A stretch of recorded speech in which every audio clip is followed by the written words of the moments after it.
Júlio Reis, empresário, conselheiro de empresas, especialista em gestão empresarial e principalmente cruzeirense, analisou as contas e o planejamento do Cruzeiro para 2024. Bora conferir? Antes disso, deixa essa curtida no vídeo, comenta, compartilha e se inscreve aqui no canal. Bora lá?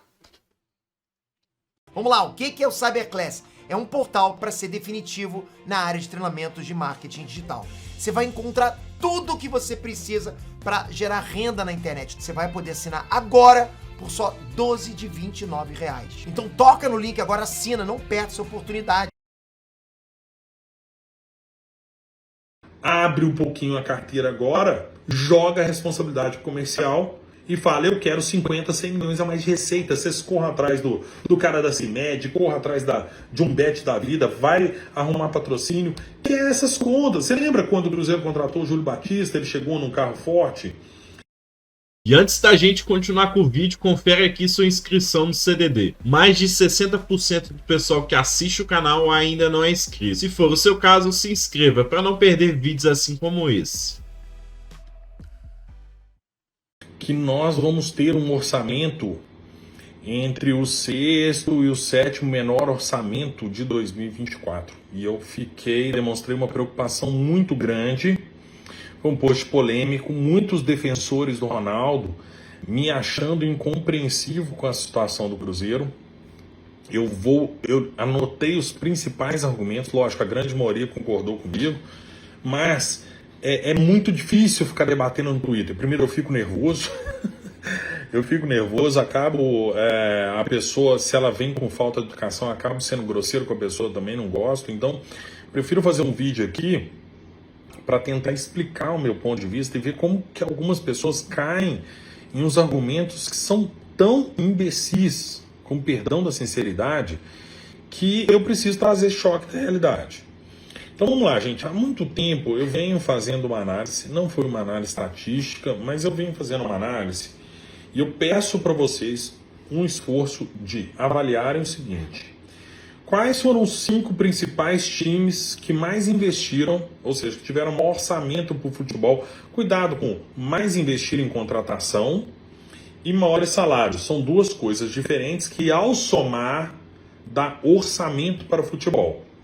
Às vezes sai ranking dos que mais investiram, às vezes sai ranking dos que mais pagam salários e às vezes sai o ranking do maior orçamento, que é a soma dos dois. Mas eles andam junto. Quem investe mais normalmente tem maiores salários, porque se você está investindo mais, você está comprando um jogador mais caro, que tende a ter um maior salário. Mas enfim, não precisa ser tão calculista para fazer essa conta. Pega aí os 3 times que mais investiram, 4, 5 times que mais investiram, e veja a posição deles na tabela.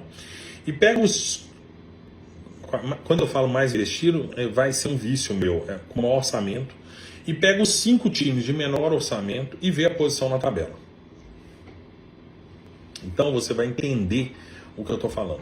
Todos os anos há uma correlação muito forte.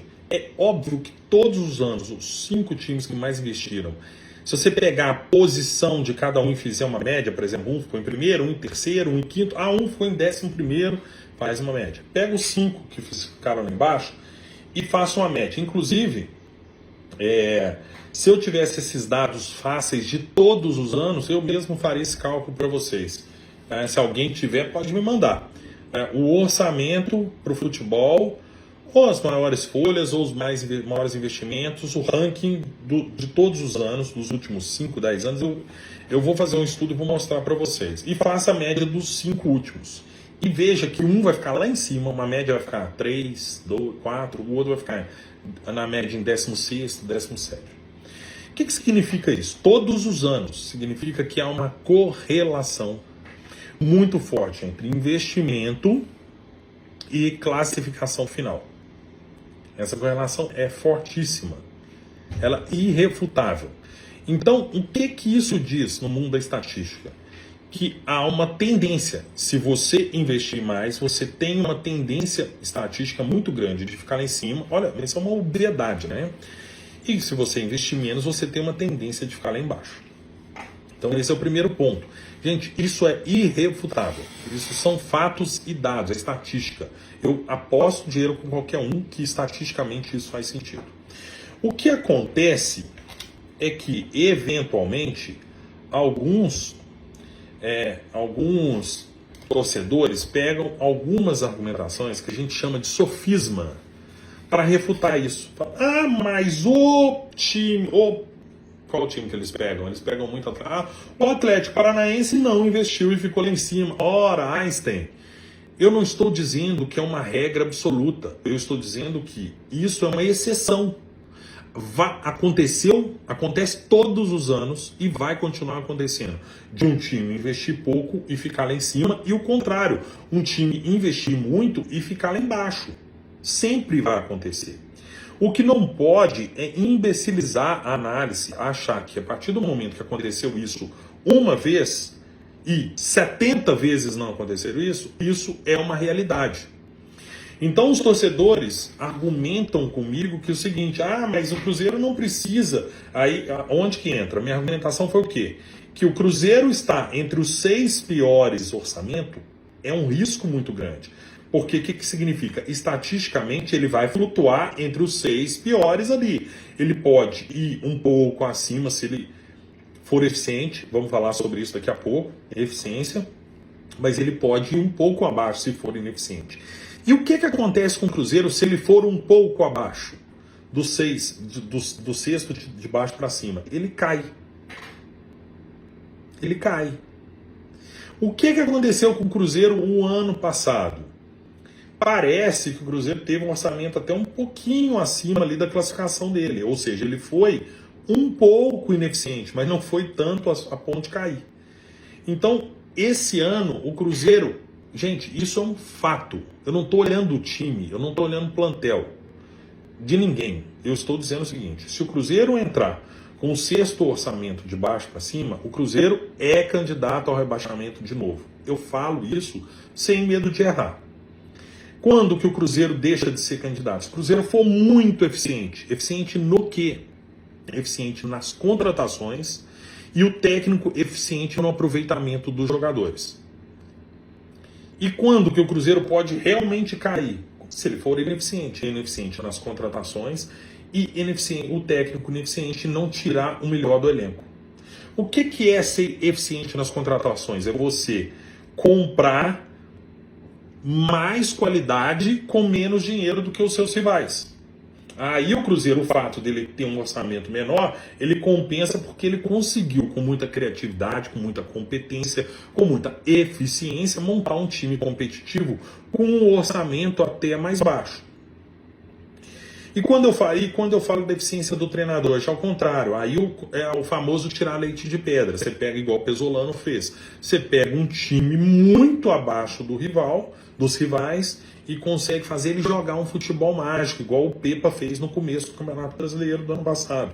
O Cruzeiro ficou uma parte do campeonato na cabeça do campeonato, da tabela, com um orçamento baixíssimo, ou seja, você entregou você entregou uma equipe muito abaixo das outras pro Pepa e ele tirou o leite de pedra, mas isso tem que durar o campeonato inteiro. Então, o que acontece? Onde que eu estou querendo chegar? Na argumentação dos torcedores. Cuidado com essa argumentação, porque é o seguinte, qual é o principal papel da torcida? Na minha opinião. Aí é uma questão pessoal. Antes eu estava falando de estatística, de lógica, de coisas irrefutáveis. Isso é só uma opinião de torcedor. O torcedor, na minha opinião, no estádio, ele tem um papel de dar apoio fundamental para o time.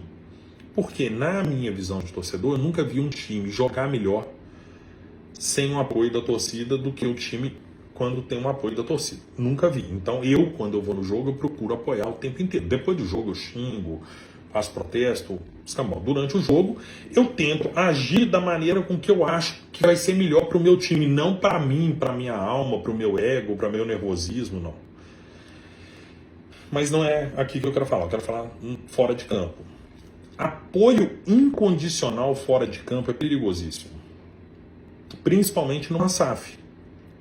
Numa SAF porque quando você pressiona muito numa instituição esportiva, os sócios podem aderir a essa pressão e pode refletir lá em quem gere o time. A gente já viu isso. Na SAF, é é muito mais distante da torcida, é uma propriedade privada. Se o cara quiser ligar um foda-se ali, vai ligar, lógico, vai ter reflexo na receita e tudo, vai perder com isso, né? Mas, então, a torcida precisa pressionar. E a gente já viu que a pressão funciona. E o que eu estou falando para pressionar? Pressionar de uma maneira inteligente, não é fazer protesto, fora Ronaldo capitaliza, é bobagem, não. Isso aí não... Gente, protestar com bobagem queima cartucho, banaliza o protesto. É um protesto que eu falo, não é nem protesto, é uma pressão, é um movimento. Cadê o conselho da torcida? É falar, Ronaldo, não dá pra gente entrar no Brasileiro com o sexto pior orçamento. Porra, nós vamos passar sufoco de novo, o coração não aguenta. Sabe, tem que tomar remedinho de novo para ver jogo, ninguém aguenta isso, nós não queremos isso. Pisa no acelerador, igual eu falei no outro vídeo, a torcida paga. Pisa no acelerador que a torcida paga. Não deixa a gente nessa confusão. Põe o nosso orçamento ali no meio da tabela. Ninguém quer orçamento de Flamengo, de Palmeiras, nem orçamento sem fair play igual do Atlético, não. Nós queremos orçamento quase compatível com o tamanho da nossa torcida. A torcida do Cruzeiro é a sexta maior torcida do Brasil. Um departamento comercial, uma gestão eficiente, ela deveria tirar do Cruzeiro a sexta maior receita. Ou sei lá, quinta, quarta, se for mais eficiente, sétima, oitava, se for menos eficiente. Você tendo a sexta maior receita, você deveria ter o sexto maior orçamento. Quinto, quarto, sétimo e oitavo. Então vamos ser pessimistas, oitavo. Nós temos sexta maior torcida, sexta maior receita, mas vamos botar o oitavo maior orçamento. Mas não 14º, 15º. A menos que você não confie no seu departamento comercial para gerar a receita. Ah, nós temos dívidas, todos os times têm dívidas. As nossas dívidas têm uma vantagem, elas são controladas e são limitadas a um percentual das receitas. Todos, quase todos, né? Todos até exagero. O Flamengo não deve ter dívida com esse orçamento de 1 bilhão e tal, mas quase todos têm dívidas e descontroladas. A dívida que o Atlético vai ter que pagar para o Cury lá, ou aquele agente de futebol, ela é do tamanho do total de dívida que o Cruzeiro deve ter que pagar em 2024, que é 20% do seu faturamento. Só para um credor. Eles têm dívida maior. Então, Ronaldo usar orçamento para usar o argumento de botar um orçamento menor por conta de dívida é falácia. Ele está querendo tirar a pressão de cima dele. Não vamos engolir isso. Podemos ser um pouco condescendentes? Podemos aceitar o oitavo orçamento, nono orçamento, 10º orçamento, mas 14º orçamento não faz sentido. Nós temos a sexta maior torcida do Brasil. E torcedor que aceita e passa pano para isso, usando o argumento de que, mas já vi time com orçamento pequeno ser campeão, você me desculpe, mas você tá com déficit cognitivo total, porque é exceção. Nós vamos confiar no acaso? Isso acontece uma vez a cada 50. Então nós vamos confiar, vamos apostar? Você apostaria o seu dinheiro que o Cruzeiro vai ter uma performance excelente com o sexto menor orçamento do campeonato? Você confiaria sua vida na eficiência dessa diretoria de futebol e desse treinador que ninguém conhece? Eu torço pela eficiência deles, mas eu não confiaria. O ano passado eles não foram eficientes. Por que esse ano, de uma hora para outra, num passe de mágica com a varinha mágica? Então, assim, gente, aqueles que me argumentaram isso lá no Twitter, o que eu queria falar para vocês individualmente é burrice, gente. Que burrice é essa? Já teve um time que contratou muito e foi mal. Você é um gênio de descobrir isso, é óbvio que tem. Mas isso é exceção. Estude sofisma, isso é exceção que as pessoas usam. É aquela história do... meu avô fumou aos 110 anos, então fumar não faz mal para a saúde. Então todo mundo pode fumar a partir de agora, baseado na sua lógica. Que é um caso de exceção, ou 2, ou 3, mas em 100, em 200, em 300. Então, esse argumento é muito ruim. O argumento da dívida, também acabei de refutar, é muito ruim. Nossa dívida é boa, ela é controlada. Poucos times têm essa dívida controlada. Então, esses dois argumentos não tem. Então, qual que é a única justificativa do Ronaldo colocar um orçamento baixo para o Cruzeiro, menor do que os outros times? Não confia na capacidade da torcida de gerar receita ou no comercial do Cruzeiro para gerar receita, ou confia na geração de receita, mas não quer deslocar a receita para o futebol. Aí não foge disso aí, meu caro. Vamos lá, vamos ter um pouquinho de, que a gente chama no Conselho de Administração de Empresas, apetite a risco. 90% das empresas listadas na Bolsa têm endividamento saudável. O que você faz endividamento? Até tributariamente é bom. Você endivida a empresa para o quê? Para reformar uma planta, para desenvolver um produto novo, para abrir novos mercados, sabendo que vai gastar agora e vai colher os frutos muito maiores depois. É isso que o Cruzeiro deveria fazer. Abre um pouquinho a carteira agora, joga a responsabilidade comercial e fala, eu quero 50, 100 milhões a mais de receita. Vocês corram atrás do cara da CIMED, corram atrás de um bet da vida, vai arrumar patrocínio, que é essas contas. Você lembra quando o Cruzeiro contratou o Júlio Batista, ele chegou num carro forte? A Betfair, parceira do Cruzeiro e do CDD, te dá o dobro do depósito até R$200 e te dá aposta grátis todo final de semana, fora as ofertas excepcionais como a Super Odds. Clique agora no link do comentário fixado e aposte com muita, mas muita responsabilidade.